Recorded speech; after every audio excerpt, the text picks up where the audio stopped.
Where y'all want to go to the timbers? Yeah.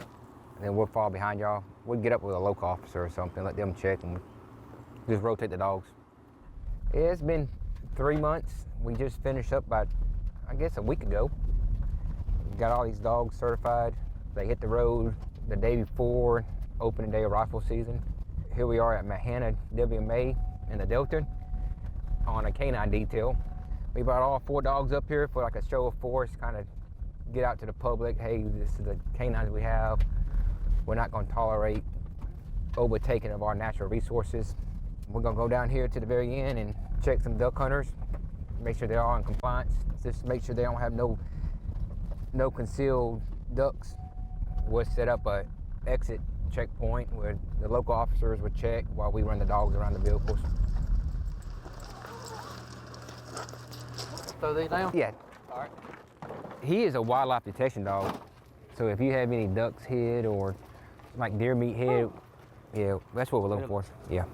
I love dogs in general, so it's fun having a challenge of getting them to do different things and training with them and just watching them grow each day. Something I've always wanted to do, and I'm glad our department went for it and got lucky enough to get on the team, so it's been a blessing. How about your birds, sir? I mean, they're just sitting there, right? So who had what? Is it like this side and this side? Okay, I can work with that. All right, y'all are good. Y'all have a good one. Yes, sir. Safe, y'all be careful.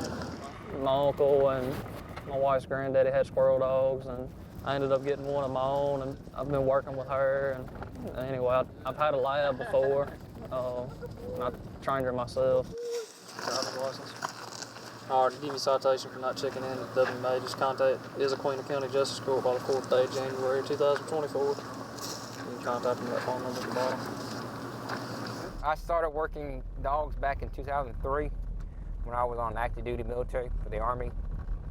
So my first duty assignment was in Korea. I was a bomb dog handler.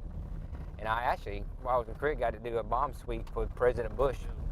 Then I was a narcotics/patrol dog for Forest County until I come over to the Department of Wildlife. So I've been around it for a long time. Yeah. How many ducks y'all got? 6. Oh, well, I see them now. They ain't get very close. Shot a whole box of... I couldn't hit them earlier. You know why you can't hit? Because you got that old miss tag on your truck. Yeah, he was very nice about it. You have your gun? Yes, sir.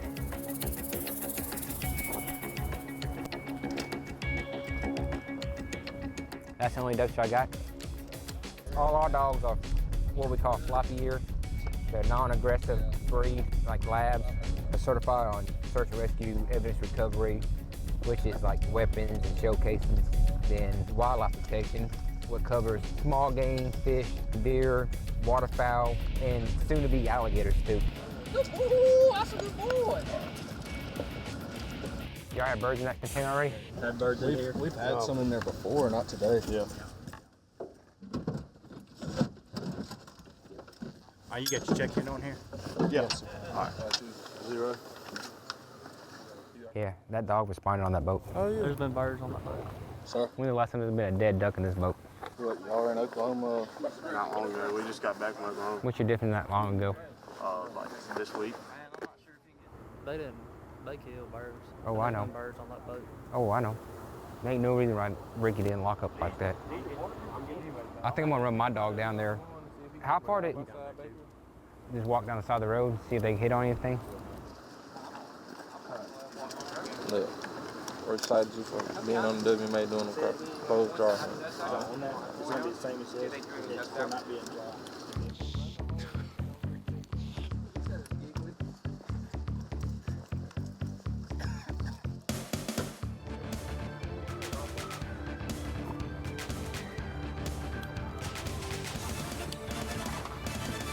What you just said, it is pretty goofy. I don't even know why he came.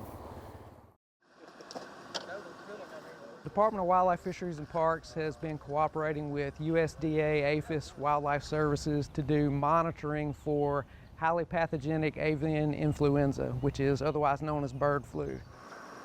We usually set up at an exit point from a wildlife management area. Hunters, when they finish their hunt, they come out and they're very willing a lot of times to help us out, to get their birds out, let us do a swab. It doesn't take very long. Hunters are usually very interested in what we're doing, and so they ask a lot of questions, and it's a good outreach piece to tell them about what we're doing and the different issues that we're dealing with. We test the birds. We take 2 samples from the bird. One from the trachea, one from the cloaca. We put those swabs in a test tube and send them off to a lab to get tested. All the results come back to USDA Wildlife Services, and then they provide the reports to us as well to share that information of what we're looking at. Most states across the country are doing some level of sampling and reporting, so we can keep an idea of nationwide what we're looking at, because these are migratory birds that are traveling, thousands of miles during the fall and then back in the spring. This has been the 2nd year in a row that we've done fall and winter monitoring. The numbers that we're finding are usually relatively low as far as percentage of prevalence of the disease, but it's really important to monitor for what percentage of the birds are carrying this in the wild bird populations, because it has further impacts to industries like the poultry industry, particularly here in Mississippi. Usually opening day of duck season at Mahannah particularly is pretty busy. We have a lot of people that come in that are drawn. So we usually try to get a detail together. As many officers as we can get there to work it and just make sure everybody's in compliance with our waterfowl laws and WMA laws. So we'd always had a suspicion that folks were coming in off of Steel Bayou, coming into the backside of the WMA, folks that aren't drawn. So we made the call to send a group of officers to the boat ramp where they could possibly come out at. Once the officers got there, they got to talking to the individuals that were in the boat, and they were acting a little suspicious, a little nervous. No, we did not hunt. We went in through Mahannah. Talking to him, he said, "No, I've just been scouting." Well, you can't scout on these waterfowl hunt days until after, I believe, 2 o'clock. So he was in violation right there. But just talking to him, he was really nervous, and you could just tell that something wasn't adding up. And we talked to each one individual and got a story of what had happened. A couple of them told us exactly what they did, which was snuck in, went hunting, and left their ducks laying in the woods, and they were going to come back at a later time and get them. Correct. And the other 2 come in on 4-wheeler? Yes, And where'd you meet them at in there? in the hole. In the hole? Yes. Okay. At the end of the day, I mean, if you're not drawn to hunt our WMAs, man, just come back another day and try it again. Don't push the limit and, break the law just to get a hunt in. They got about 5 each, so we got about 25 to 30 tickets out of this group. It's not worth it at all. We know it's more folks doing it, and we'll be looking into it.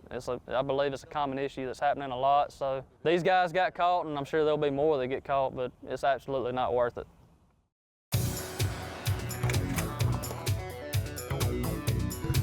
I did. Hey y'all, thanks for watching this episode of Mississippi Outdoors. We hope you enjoyed this video. Don't forget to like, subscribe, and check out other videos from previous seasons. And don't forget to ring the bell for notifications so you don't miss out on future shows.